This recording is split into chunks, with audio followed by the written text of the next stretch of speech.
Chapter 23 The Rescue. Sometimes it only takes the smallest disagreements to divide friends. Sigelas, one of our Shada's crew. Pavokit! A tap on my shoulder awoke me. I looked up to see Sol standing over me. It took me a minute to realize why he would be there, and when I did, fear filled me. "What are you doing here?" I whispered. There was the sound of someone hitting wood. "What does it look like?" he whispered back. I shook my head. "You need to get out of here." He frowned. "Why?" "What is going on here? Lord Lucian, the guard had heard us." His shot woke the rest of the group. Lilia was the first to get her bearings, jumping to her feet with knives in hand. Oriel stood up and blinked away sleep. "Well, would you look at that?" She shook her head. "Silly children, we beat you once, and we will," she yawned. "Again. Live now, and your friend does not have to suffer too much." "Which refers to Vix. Technically," said Lord Lucian, "we cannot punish him for trying to escape. It's against his soul's honor." Elio practically knocked him over. "Stop referencing that garbage!" Lord Lucian staggered back and glared at him. "The honor conventions are perfectly legal." Elio rolled his eyes and muttered something that, judging from the Lord Lucian gave him, must have been something rude about fairies. "Aha!" Arnka exclaimed. I turned to see that she had managed to cut down the tree. "I didn't think this through." She ran away, managing to dodge it. "I'm fine." Elio sighed. "Great." Lilia took a step to where Nocza was hidden, but Ariel stopped her. "Later," she said. Lilia rolled her eyes and muttered what I assumed to be a rude comment about fairies. So frowned. Wondered what Athena would think about that. Lilia threw a knife at Sol. It hit him in the shoulder. "Don't pull that out!" Athena shouted. Lord Lucian learned to where her voice had come from and groaned. "Of course. I wasn't planning on it," Sol answered. I managed to get the chain off the tree and started moving to Nocza, but the later grabbed it, stopping my advance. Ice rose beneath her, twisting her neck so she could not melt it, and twisting her tail in so she was forced to drop the chain. I heard the fairy flying, guessing it was Luce helping Sol. I grabbed the chain so no one else could, and made my way to where Nocza was hidden. Ada tried to attack me but missed, his sword lodging in the ground. Honka ran up to us and grabbed his sword. "Well, look at that! It's a Synisan nationalist attacking a Synisan," she said. Elio rolled his eyes. "He's a traitor." He began trying to reclaim his sword. Hornka sheathed Snowfall and they grappled over the sword. "What's over here that's so important?" He glared at me, but I ignored him, continuing onward. Nocza, I said. Nocza is alive? Her voice was filled with a tentative hope. Then Elio attacked again, and she resumed her struggle. "Yes." He reached for the cloak that covered her and ripped it off, revealing her sleeping body. She was on her side, still and silent, her face blank rather than the frowning and whimpering that had been there when we first set out camp. The sound of fairy wings heralded Ariel's appearance. She landed on Nocza's chest. No. She shook her head and spoke as if reprimanding a child. "You need to stay with us, boy." She drew a knife. "Now remember our deal? She won't awake if I hurt her."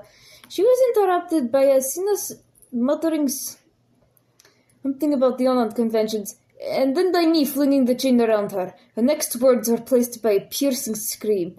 I winced, remembering what had happened to Nocza. Her eyes were wide with fear, and her composure shattered. She could not fly, so she thrashed against it, flailing until it came loose and tumbled onto Nocza. She woke and screamed, scrambling back several feet, then looked around in confusion for a second, before collapsing back into sleep. Oriel had managed to get some semblance of her composure back, but still looked on edge. Her hands were twitching and she was eyeing me warily. from several feet away and off the ground. You must think yourself clever. She sounded a bit maniacal. The Emperor says that the other way, says the magic is the easy way, a shortcut. But his army is trust, not the fake, not touch. What irony! A knife whistled past her ear. We looked to see that it belonged to Lilia. You speak of treason, she shouted. Ariel glared at her. Stay out of this! She practically shrieked. There was the sound of something being dragged from behind me. Uriel snapped her gaze to whoever was doing that. Not the only one was dark vision guard. It must have been Athena. Asenani! Lord Lucian called. A splash, followed by his coughing. Now what was I was about to say before you rudely interrupted was to play chess with me. Athena sighed. Fine.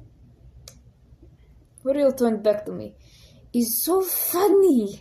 You left the Emperor only now to use his weapon. How much better are you than him, really? Her words stopped me, sending me back into my old thoughts. Am I really better than him? I remembered the Sylish boy the lieutenant and I had found. I had done nothing to help him. I had stood by as she cut his wings from his back. I had carried him the whole way to Pell, not knowing what awaited him and not wanting to know. I had never told him to flee when the lieutenant's back was turned. I had simply sat by until it was too late. I did not know where he was now. I had never helped anyone. I had sat by and watched the torture and destruction, officially allied with the Senescents, but never doing anything for anyone. Of course you are, you fool!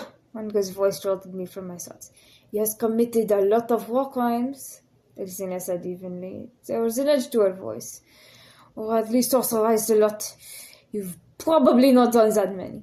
Probably, I thought. Farnka sighed. Really? I don't know anything she did, so I can't use an absolute statement. But he probably hasn't committed as many war crimes as the Emperor. Well, since the Emperor's been in the military longer than Pavokit was. Also because the Emperor was and still kind of is a military leader. Her voice was flatter than I would have expected. When helping, I looked down. I did not help them, but I did not try to stop them either. I'm not sure why. Perhaps it was fear of retribution. A blast of cold wind hit me, blasting me back. That's very nice, but I don't care. Oriel's confident air had returned, though she was still keeping her distance. Now, how about you just surrender and make this easy on all of us? Absolutely not! Honker, wonder-fight with Elio, now lunged forward to attack Ariel. Then she slipped on a stone and her sword ended up stuck in the ground. Ariel laughed. I don't understand why children must think they could do something like this. I guess all the other mercenaries would be glaring at her. You're barely old enough to code, not alone fight an emperor. Lilia glared at her. Who I want to talk, fairy? Ariel turned to her, smiling dangerously. Did you forget what I told you earlier? Stay out of this. It isn't your fight. It's my fight as much as yours, and I could do it much better than some fairy. Oriel raised an eyebrow. You're a child. I doubt it. She shrugged. And as bad as being a fairy? Oriel's smile was becoming more dangerous by the second. I have had enough of this! Nordale shouted, his wings buzzing as he flew over to Lilia. I am tired of your insults! I will not tolerate this disrespect to us! Dujet, could you calm down? Lord Lucian said. His fist clenched. I will not just calm down. I'm tired of your behavior! For goodness sake, I am losing Lisa. A moment of silence. You have a point, Lord Lucian said. Helio joined the argument, injured from his fight. His hornkind, his eyes blazing with fury. Don't speak to my sister like that. Do not speak to us like that. Lord Elias shot back. You act as though we are less than you. We are the sons of a baron, and you speak like children from the gutter. Elio crossed his arms, glaring at him. You are less than us. You are just fairies, but we're Vixwars. That outweighs any noble line. You say that like the Emperor's opinion of you is much better, Uriel said. Better than being a fairy. Lord Elias sighed. You know what? I am done with this. I am leaving. Sergei, let us go. Lord Lucian looked up. You're not finished. Lord Elias flew over and landed beside him. I do not care. We are leaving. He grabbed his wrist and began dragging him off. This is not over, Sinani. Lord Lucian called as he left. We joined him a cut from Sicily. Good riddance. We don't want to work with fairies anyway. Lolita walked over. You are pathetic. At this point, I stopped listening to their conversation. Is what Lolita was about to say was probably nothing I had not heard before. Luzelus, Asina, and Solid walked over. Should we leave without distracted? Luzelus asked. Asina nodded. Yes, we should. Let me do something fast. Warnka said. Warnka, no. Sol said, shaking his head. But before any of us could stop her, she ran up behind Uriel and tried to attack her. But Uriel blocked her with a shield, and then a ball of fire hit her in the shoulder. It looked more of an instinctive thing, as she did not turn around and stayed focused on the argument, which was starting to turn violent. Sol ran forward and dragged him away. He managed to get the chain off my neck and the bones off my wings, which were thin enough for him to just untwist them. He picked up on Sam and Nocza, and we flew off as the mercenaries were still fighting. Warnka and Sol starting an argument of their own as we did. Asina, what in the world were you thinking? Sol asked, his voice cold with anger. Warren crossed her arms as Luzelus began treating her bounds. Well, excuse me for wanting justice for what she did to you in Tolapalo. I adjusted my glasses. He's right, it wasn't a good decision. We told you not to pull any silly tricks. We could have just left, but you decided to attack Uriel again, and you failed, and now you're injured. This continued for a while, before Sol was fed up with it. You know what? I'm done with this. I'm working with you. We're going to be like this. I'm leaving. Soon as we land, he said. Juan crossed her arms. Fine. I don't care. He turned to us. Will anyone come with me? Juan rolled her eyes.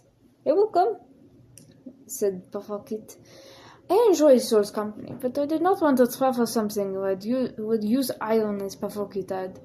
From what I read before the yarn was, if someone so much as put the metal in the same room as one of the fays, they would refuse to talk to that person. A behavior which had postponed many diplomatic meetings. What he had done was very rude, a tactic to be used by thieves and mobsters.